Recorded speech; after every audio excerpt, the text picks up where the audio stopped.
Hi everyone, it's a little late, 7:15, excuse me, but I have some computer problems, so I'm going to try and get this done in the shortest possible period of time. Excuse me. Okay, so the market was down hard this morning, and it did make up a lot of it. The Dow, which was down over 300, was down 130.4, or under a 0.5%. The Nasdaq was down 140, which is three times that, at 1.27%, and it was really kind of focused in the Nasdaq and specifically in the big mega caps that are covered by the QQQ. S&P was down 28 or 0.85. Russell gave up some of yesterday's gain and finished down 973, and the transports did the same, although it only closed down 278, which is 0.02%, so not terribly interesting. We had continuing claims and initial claims, and both were down. It's still 860,000 initial claims every week, and the moving average of it is higher, but at least it was under 1 million. Continuing claims did a little better, and they were 12,628,000, which is much better.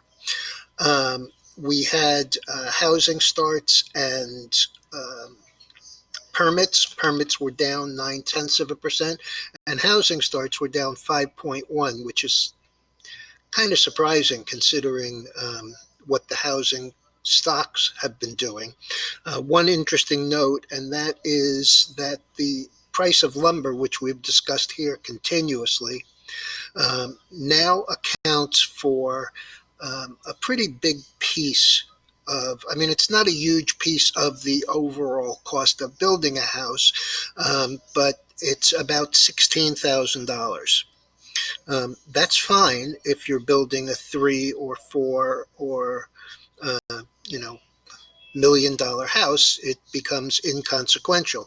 But when you look at the starter market, where the number might be 175 or 200 or 250, $16,000 is a lot.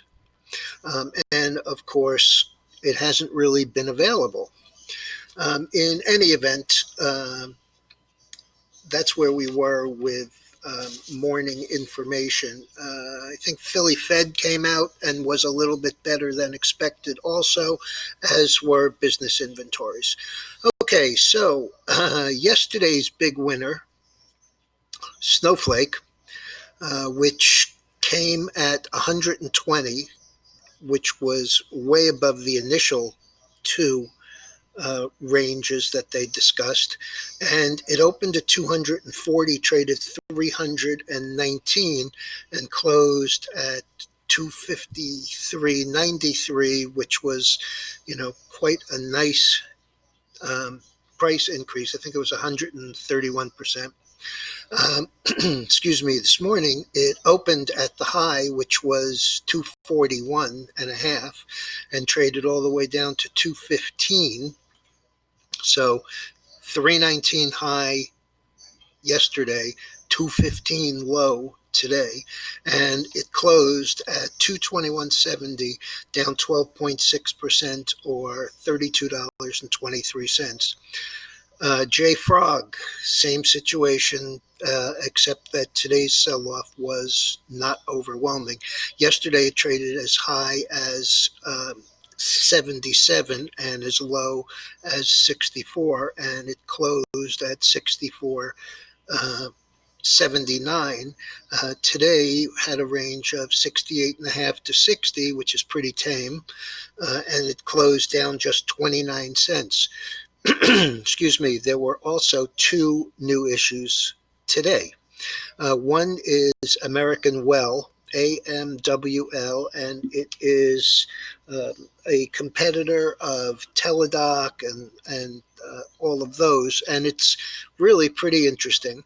And it came at 18, opened at 25.5, traded 22.10 to 25.5, and then closed the day 23.98, which was just short of $6 or 33% above its issue price.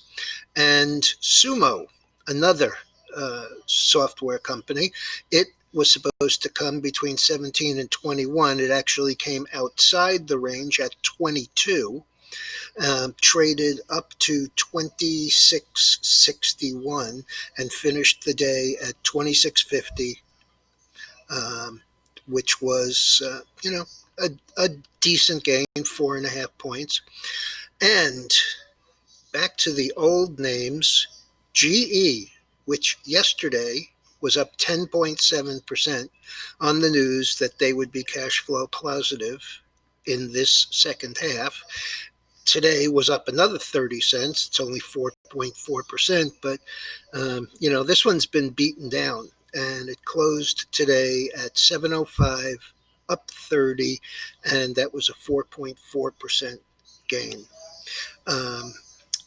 Nucor Steel issued impressive guidance for Q3, and the stock, which is kind of stodgy, doesn't trade, this is not something you'll see 30% moves in, closed at 48.97, up $1.41 or 3.1% on that increase in guidance. The market internals were sloppy, but not overwhelming. New York Stock Exchange was 1.5 to 1 down. NASDAQ was 1.3 to 1 down, so a little better. Volume was about unchanged from yesterday, but as I mentioned, it was the QQQ stocks that really took it on the chin. Google was down 22, Amazon was down 66, Apple was down $1.46, which is not too bad considering that it traded $2.50 or almost $3 lower than that. But these are big moves when you look at Amazon was down 67 yesterday. Tesla, which was down 17 today, was down 25 yesterday. So, these are pretty big add-ons. Netflix down almost 14. As I said, Apple down $1.46. But the QQQs, which closed around 275, just under 275 yesterday, opened to the downside, but just slightly. The high was 274. The low was 266. That's a pretty substantial range for that one. And it closed at 271.49, which was down 318 and just in the middle of that range. I think it looks like it, wants to sell off a little further, and tomorrow being an expiration day, we may see some kind of wild activity. Okay, chart on the screen is gold, which closed 1949.90, down 20.60. A little disappointing, although not overwhelming, because as you can see, we never broke below those lows, and just like we did here last week before having a rally from 1911 to 1975 in 2.5 days, and being dead on the 50-day MA, today dead on the 50-day MA, but at a higher level, 1938.20, closed mid-range, which is neither here nor there, and is up a little tonight, up $4.10.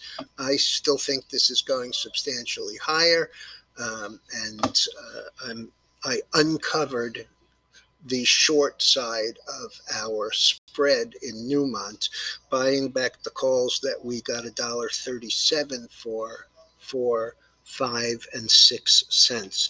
So at the time, the Newmont 65s that we own, which expire tomorrow, were trading around $1.18, $1.20, $1.23, and I think that they closed at $1.40 and change. It is, it didn't work out the way I expected. I expected it to do what it did last month, last expiration, which was actually trade above the covered part so that they were worth $5. I think we took $3.20 for them to get out of them early. We also had a very interesting move in the oil today. I'm a little bit nervous about the oil, and in fact, I'm thinking about buying some puts if we get a little higher. In fact, I think in last night's letter, I said if I saw them up another dollar, I would consider selling them. And as you can see, we had a day where we were down most of the morning and rallied in the afternoon and closed pretty darn close to the high here, and up 81 cents on top of yesterday's $1.88 on top of the day before's $1.02. So, we've had a nice little move here from 37.5 to 41 and change. I still think that this area in here up to 42 is an interesting place to get short. The fundamentals for this still are lousy. But it did make a little bottom, and it was riding right along the 100-day moving average. The problem is that now it's running into the falling moving averages. The green one is the 200-day. The orange one is the 20-day. The blue one is a 50-day. So this is an area where I would expect to see it turned back, and I'll consider that. I think most of the strength here has been based on the storms that have hit the Gulf Coast.